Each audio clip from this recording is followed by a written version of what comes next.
Қайырлы күн. Бүгін біз сіздермен Scratch бағдарламасында қалай жұмыс жасау керектігін үйренетін боламыз. Ең бірінші мына бір видеоға назар аударсақ. Бұл жерде піл мен жұмыртқаның сөйлесуі, яғни диалогы көрсетілген.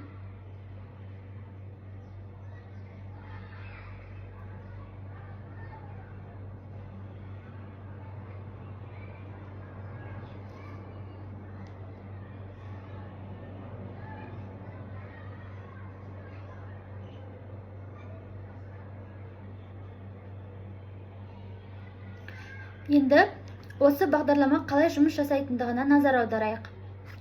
Ең алдымен біз қажетті кейіпкерлерді таңдап аламыз.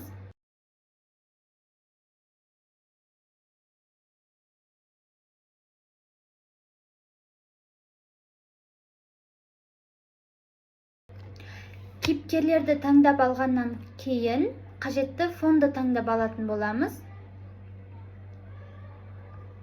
Бізге қажетті фонды таңдап алғаннан кейін, яғни мен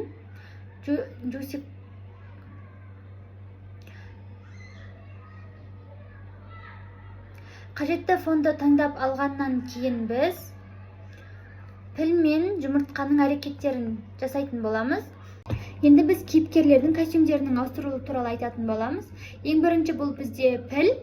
Піл бізде сөйлегенде және дыбыс шығарған кездегі костюмдері, ал жұмыртқада бізде 4 костюм бар. Біріншісі жұмыртқа жарылмай тұрғандағысы, жарылған кездегі, жарғандағы және балапанның жұмыртқадан шыққан кезіндегі әрекеттері. Бұл жерде біз костюмды изменить костюм қолданысы арқылы өзгертіп отырамыз.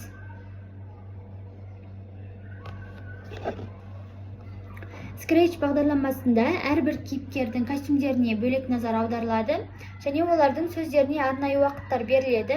Егер бағдарламада кейіпкер ұзақ сөйлейтін болса, уақытын ұзағырақ, ал егер қысқа сөйлейтін болса, қысқа уақыт аралығын қойып отырамыз. Осындай бірнеше қадамдар арқылы мен өз жұмысымды жасадым. Назарларыңызға рахмет, сау болыңыздар.